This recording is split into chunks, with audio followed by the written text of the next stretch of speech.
During this election campaign, our mainstream politicians will be discussing a whole host of issues, but there's one issue they will not touch, and that is the British military role in Gaza.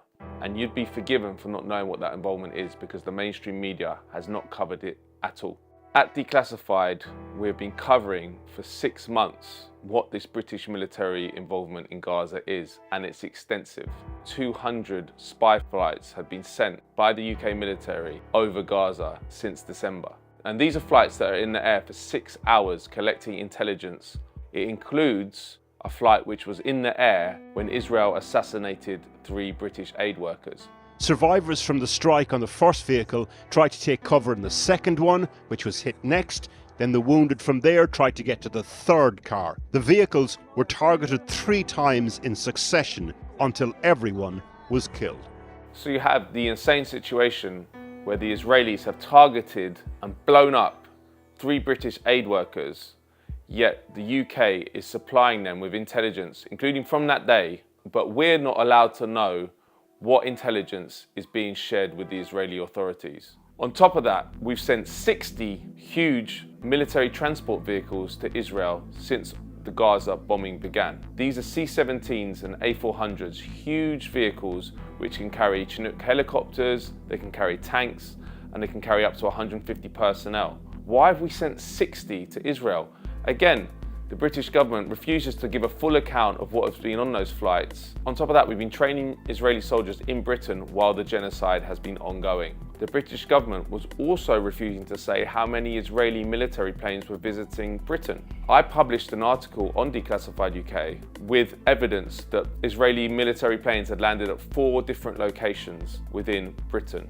The British government then reversed course and said, okay, we will tell you now. And they said that 9 military planes had landed in Britain since Gaza bombing began, but they refused to say what was on them. Nearly all of the logistical British support for Israel's genocide in Gaza has been done through RAF Akrotiri. This is a British base you probably didn't know existed on Cyprus since independence in 1960. And it's a vast, sprawling airbase. I've been there. At Declassified, I revealed for the first time how many US troops were permanently stationed at RAF Akrotiri. It's 129.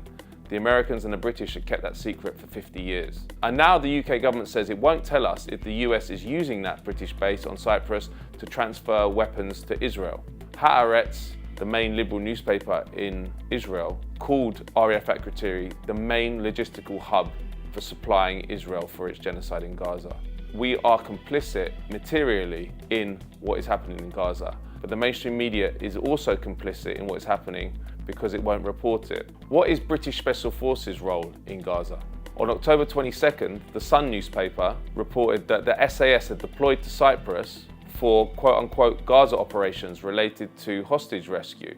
The following day, a D notice was sent out by the UK's censorship body telling all editors not to publish any more information about UK Special Forces and their role in Gaza. That D notice had an impact. We've not heard one more bit of information about the Special Forces role in Gaza. So every single editor, every single journalist which has information about the Special Forces role in Gaza is complicit in the genocide because the D notice is not binding. It's a voluntary system. So the only reason to abide by it is if you're in the service of the UK military, not in the service of journalism and truth.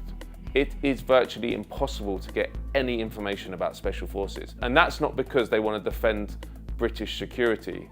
It's because they want to defend their security from you. They are operating all over the world, including in recent years in Yemen, Syria, Libya, Somalia, without any democratic oversight or without any knowledge of the British public. In the case of Gaza, it becomes extremely important because there are live war crimes and genocide investigations into Israel's operation in Gaza. Israeli Prime Minister Benjamin Netanyahu and Minister of Defense Yoav Gallant bear criminal responsibility for the following international crimes: starvation of civilians as a method of warfare, willfully causing great suffering, serious injury to body or health or cruel treatment, willful killing or murder, and intentionally directing attacks against a civilian population, as well as crimes against humanity of extermination and or murder. The fact that British Special Forces may have been involved is extremely worrying, and we need to know the truth.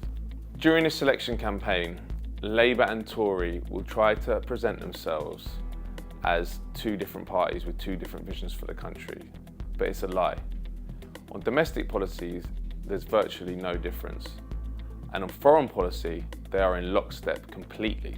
Everything I've told you about the British role in Gaza has been done by a Tory government, but every single part of it has been backed by the Labour Party. They are in lockstep when it comes to supporting the secret state and making sure that it has no accountability. All these operations that the British government are doing to support the genocide in Gaza are done with our money. It's taxpayers' money. But during this general election, both Sunak and Starmer will be talking about making tough choices. I had to take that tough decision. If we take the tough decisions. Tough choices, it's not a soundbite. It's the day-to-day reality we will face if we win power.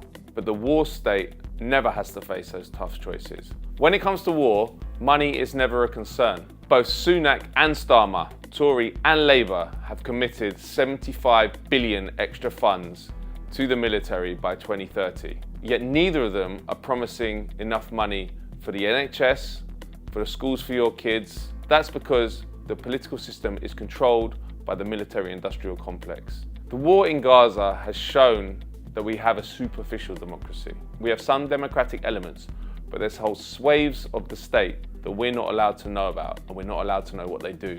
We're not allowed to know what our role in Gaza is. We're not allowed to know what our special forces are doing. We're not allowed to know if the US are using their bases in Britain to transport weapons to Israel. But we should know, and we must know, because it's being done in our name, with our money.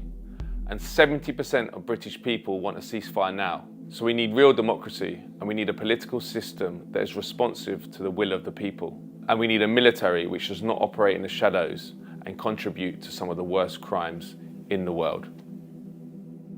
If it was left to the mainstream media, we would know nothing about the British role in the bloodbath in Gaza.